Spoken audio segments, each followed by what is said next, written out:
O Rio Grande do Sul é conhecido por sua tradição, história e força cultural, mas há algo que conecta todas essas expressões: a fé.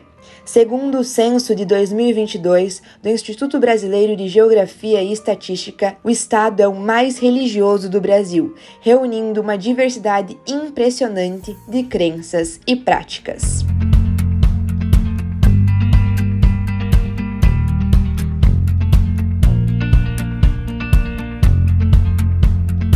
O Rio Grande do Sul abriga mais de 10 milhões de habitantes e a religião está presente na vida da maioria deles. De acordo com o IBGE, cerca de 62,4% da população rio-grandense se declaram católicos, 23,7% são evangélicos e o estado lidera em número de praticantes da Umbanda e do Candomblé em todo o país. O espiritismo também tem presença marcante, com quase 3% dos fiéis.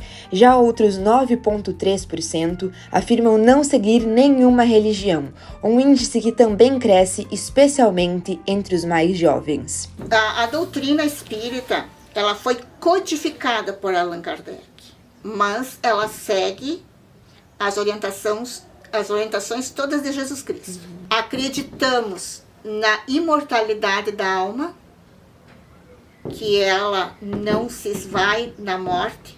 Nós acreditamos que o que morre é o corpo físico, o espírito é imortal.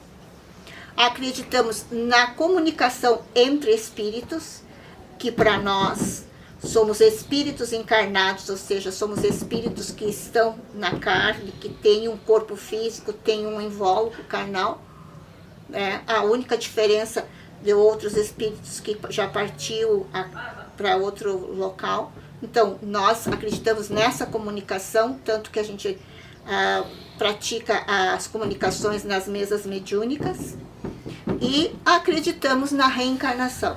A pesquisa também revelou um recorte etário curioso. Entre os jovens de 10 a 14 anos, 31,6% se declaram fiéis. Entre os católicos, a maioria tem mais de 80 anos. Ou seja, 72% seguem firmes na fé, mesmo após 8 décadas de vida. Para entender o Rio Grande do Sul, né, a gente tem que entender o Brasil, a gente tem que olhar, né, o Rio Grande do Sul dentro do quadro mais amplo do Brasil. Também é interessante olhar aqui, né, para os países né, que estão ao redor, Uruguai, Argentina, até porque, né, tem laços históricos do Rio Grande do Sul com esses países. Temos que entender a situação do Rio Grande do Sul considerando esses quadros mais amplos, né? E também perceber que o Rio Grande do Sul é diverso ele mesmo, né? Então a gente né, olha para o mapa com esses dados do IBGE e percebe, né, qual é a parte que é mais católica, qual é a parte que é mais afro, qual é a parte que os sem religião, né, se destacam, ou, né, enfim, as peculiaridades das grandes cidades. Né, eu acho que também, né, a gente tem que aceitar que né, o Rio Grande do Sul ele é composto por diversas situações, né, e algumas delas, inclusive, são muito parecidas com as de outras grandes cidades do país, né? Então a gente pode, por exemplo, comparar Porto Alegre com outras capitais, né? Eu acho que esses exercícios assim são interessantes, né, para a gente conseguir ter uma compreensão devida, né, justa assim da realidade do Rio Grande do Sul. Os números mostram como a fé também envelhece e se renova. Convivem no mesmo estado gerações que vivem a espiritualidade de formas diferentes. As respostas do censo revelam a presença da fé no cotidiano dos gaúchos, mas também mostram mudanças na forma como ela se manifesta. Bom, acho que assim, pensar em termos de história, né, a gente tem, digamos assim, pelo menos 2 pontos, né? Um ponto é a importância da imigração, né? Especialmente italiana, alemã, a partir do século XIX, né? Que não só pelo número de pessoas, mas também por isso ter, digamos, um aspecto simbólico, né? A gente tem essa imagem do Rio Grande do Sul, que é, né, um estado europeu, sobretudo, né, ali a Serra, né, isso se vincula, né, a essa presença forte aí dos imigrantes, né? Mas o outro ponto, né, que exatamente vai aparecer nessa estatística que para muitos surpreende, né, é também essa presença né, histórica e até anterior, né, de populações escravizadas, né, e que vão exatamente lançar as bases para essa religião, né, que é conhecida como Batuque. É uma religião que é irmã do candomblé baiano, né, mas que tem as suas características, né, próprias, e eu acho que esses resultados, né, Porto Alegre como a capital mais afro, né, Viamão, o município mais afro, né, e aí a gente se surpreende, né, mas como que não é a Bahia, né? Mas eu acho que justamente tem a ver com esse embate, né, de simbologias, né? Então, uma coisa que é muito importante aqui no Rio Grande do Sul é essa militância, né? Esse ativismo negro e de pessoas, né, que apoiam esses ativismos, até para se contrapor, né, essa narrativa de que o Rio Grande do Sul é um estado europeu, né? Fé no Rio Grande do Sul é sinônimo de canto, oração, silêncio e transformação. Cada prática é também um modo de preservar a identidade e cultura de um povo.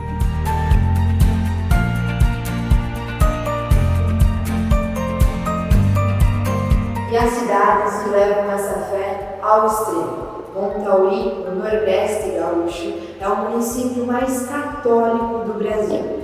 98,3% de seus moradores se declaram fiéis à Igreja Católica.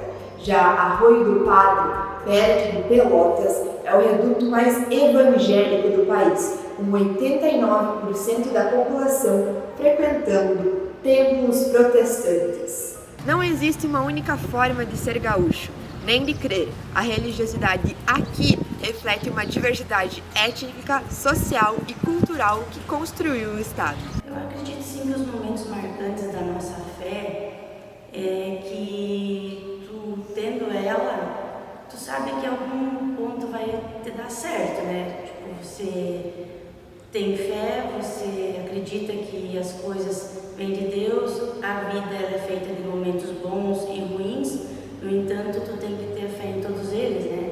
E ter a gratidão depois que tu tá ali ainda e tu pode agradecer, por mais que às vezes não tenha saído como você quis, como você planejou, mas que a gente igualmente tem que ter a gratidão e a fé para continuar nesse mundo que a gente é tão difícil as coisas, né? E, então eu acredito que a fé deixa a gente mais confiante para que Deus possa ajudar a gente no nosso dia a dia. Nas missões, o catolicismo ainda pulsa entre as ruínas. Na Serra, a herança europeia se mantém nas igrejas centenárias, e nas cidades, novas expressões religiosas surgem a cada dia.